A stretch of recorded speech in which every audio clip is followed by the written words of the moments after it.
O meu público é o público mais pobre. E não sei se necessariamente, mas o público de vocês talvez seja um que tem uma grana maior.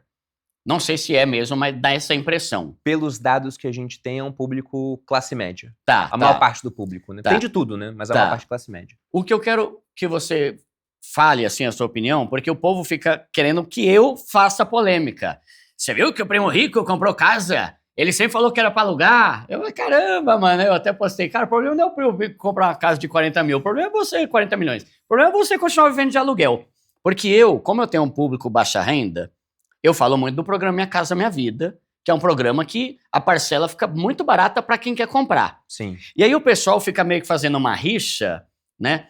De, tipo assim, vocês são o público para rico, fica falando para comprar, para alugar. Só que, na verdade, vocês têm casa própria. O que você tem para falar sobre isso? O que é ideal? O que você acha? Para qual público é melhor viver de aluguel ou comprar? Como que foi na tua vida? Sim. Fala aí. Porque não é para causar briga, é porque tem que esclarecer. Você é inteligente e não vai falar uma asneira. Então, tudo que você fala tem que fazer um sentido, né?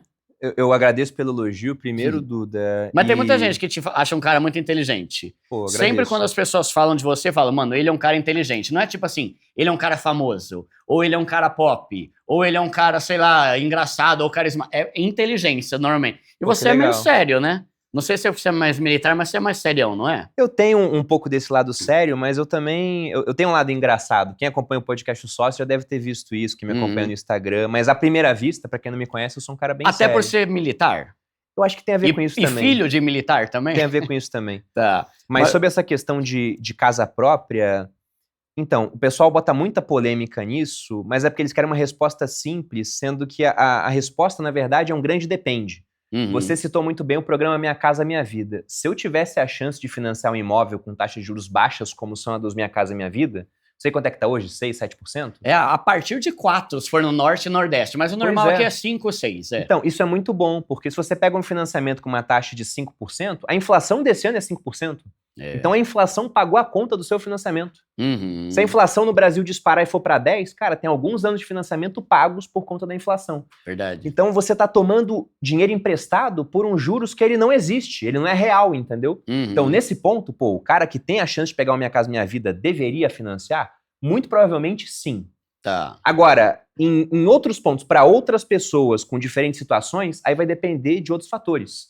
Por exemplo, o Gustavo Cerbasi é um cara que ele fala bastante, olha, eu defendo aluguel até certo ponto, depois eu vou para um financiamento, para outras opções, para comprar a casa, né, à vista ou não, né, vai depender do caso. E aí ele dá um exemplo muito interessante, ele fala, um casal jovem, sem filhos, deveria financiar uma casa? Na opinião dele, não. E eu tendo a concordar com essa opinião dele. Por quê? Se eu tivesse feito um financiamento de um imóvel lá no Rio de Janeiro, talvez eu estivesse lá até hoje. Ah, não, mas você pode repassar o financiamento, você vende a casa, etc. Mas você tem um vínculo a mais com aquela cidade. Então tem muito jovem que deixa de aproveitar uma oportunidade em outro local, exterior, sair da cidade dele para uma cidade maior, porque ele já está amarrado em um financiamento. E a gente tem que lembrar também que no Brasil, como eu disse, as pessoas querem respostas simples, né? A gente tem aquela lenda de quem compra terra não erra. E não é assim que funciona. Se você pega aquele índice FIPZAP, que mede valorização de imóveis de maneira nacional, você vê que desde 2014 a valorização ela não consegue ganhar da inflação. E aí quando eu posto esse índice, tem muitos corretores que falam, Bruno, isso aí é mentira. Porque eu trabalho com imóveis em Balneário Camboriú e aqui o preço dobra. E ele tá certo, o preço dobra. Lá em São Paulo sobe 30%. Beleza, aí financiar um imóvel aqui que vai subir 30%? Ótimo. Mas há vários locais no Brasil onde o preço do imóvel ele não sobe. Inclusive há locais agora onde o preço do imóvel está caindo. Por isso que a média é puxada para baixo. Vou te dar um exemplo do que infelizmente aconteceu com o pessoal das cidades do sul, que em 2 anos alagaram 3 vezes. Nossa. E quando eu falo alagar, é água passar do teto do estúdio que a gente tá agora. Aí esse cara fala, eu não quero mais morar aqui. Só que não é só ele que pensa isso, é ele e os vizinhos todos. Aí todo mundo quer vender o imóvel, mas ninguém quer comprar, o preço do metro quadrado vai lá para baixo. Então, eu não tenho nada contra a aquisição do imóvel. Financiamento pode ser um bom negócio, dependendo das condições, principalmente da taxa de juros e do uso alternativo do dinheiro. Agora, o ponto é que eu não acho sábio que o imóvel seja o único patrimônio que uma pessoa terá na vida. Eu sei que isso não é uma possibilidade, principalmente para o pessoal mais pobre.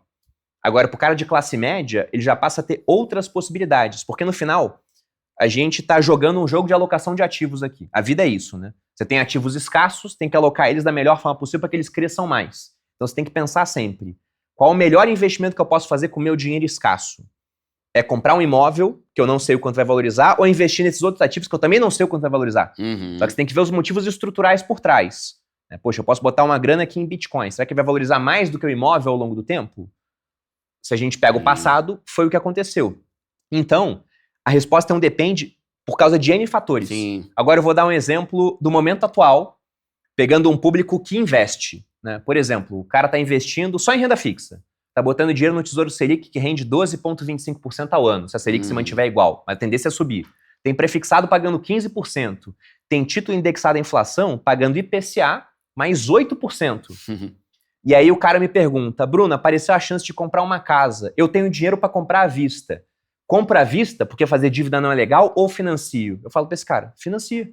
Aí dá um nó na cabeça dele, mas é por conta da situação atual. Dá pra ele financiar. Rendimento lá no Tesouro Direto, por exemplo, pô. né? Se você ganha 15% para emprestar dinheiro pro governo, que não tem por que não te pagar, porque ele é o dono da máquina de imprimir dinheiro, e pode financiar por 10%, financia por 10, manter o dinheiro investido a 15, uma hora os juros pode cair. Quando os juros cair abaixo, né, o rendimento cair abaixo dos 10, você tira o dinheiro e quita o financiamento. Sim, então tem que pensar sempre. É igual, por exemplo, quando perguntam, com certeza deve chegar para você também, o que é melhor, financiamento ou consórcio? Depende. Porque o cara pensar, financiamento tem juros, então sempre é pior. Sim. Não é sempre pior, porque vamos pegar o cara que ele não tem dinheiro para dar o lance no consórcio. Porque quem tem dinheiro, entra no consórcio, rapidinho pega a carta de crédito, pega o imóvel e começa a botar para alugar, vai morar. Agora, quem não tem dinheiro, o cara pode escolher um dos dois. Aí pensa, não, consórcio é sempre melhor. Aí ele começa a pagar o consórcio, só que ele vai depender de sorte. Vai ser sorteado depois de 5 anos. São 5 anos em que ele pagou o consórcio e também ficou pagando aluguel. O cara que fez o financiamento, na hora ele deixa de pagar o aluguel e já tá morando já lá. tá morando. Então, no final, para que a gente veja a melhor opção, o brasileiro tem que fazer uma conta e ele é muito ruim de fazer conta. Por isso que ele quer a resposta para estar certa 100% do tempo. E não tem resposta certa 100% do tempo. Mas você não acha também que às vezes o pessoal erra em assistir um conteúdo que é voltado para rico e depois assistir um conteúdo que é voltado para pobre? Porque eu vejo muita gente falando assim, galera, eu falo que é para comprar porque o meu público entra no Minha Casa Minha Vida. 99% do meu público entra, que é uma faixa renda familiar de até 8 mil, que nem é tão baixa, se a gente for pegar a realidade do Brasil, 8 né? 8 mil não é baixo. 8 mil, né? Cara, a maioria do meu canal ganha ali 2, 3, vai conseguir juros de 5%. Então eu falo para eles, cara, você financiar, o valor do financiamento vai sair mais barato que o do aluguel no mesmo imóvel, que é o meu caso, por exemplo, eu tô construindo, mas eu moro em Osasco ainda, né? Quando eu comprei, a parcela era 1.200 e a galera que alugava pagava 1.700. Então eu falo, só que aí o pessoal vai num outro canal que não é voltado pro pobre. Então assim, eu posso estar falando besteira, mas a meu ver, o teu canal, você não vai ficar falando de Minha Casa Minha Vida lá. Não. Então, e aí o pessoal ouve você, e o que você tá falando pro teu público faz todo sentido. Porque a galera que não entra no Minha Casa Minha Vida vai pagar 10, 11% de juros no financiamento. Então, às vezes, assim, eu acho que falta também um pouco de feeling, sei lá, da pessoa ver, peraí, esse influenciador que eu tô ouvindo, ele fala pra alguém que vive a minha realidade ou não? Porque aí o pessoal começa a falar mal, né? Aí o Thiago Nigro posta alguma coisa, todo mundo me marca. Olha isso, Eduardo. Caramba, viu? Deixa ele lá com o público dele, fica querendo queimar meu filme aí, querendo fazer intriga entre eu e meu primo rico.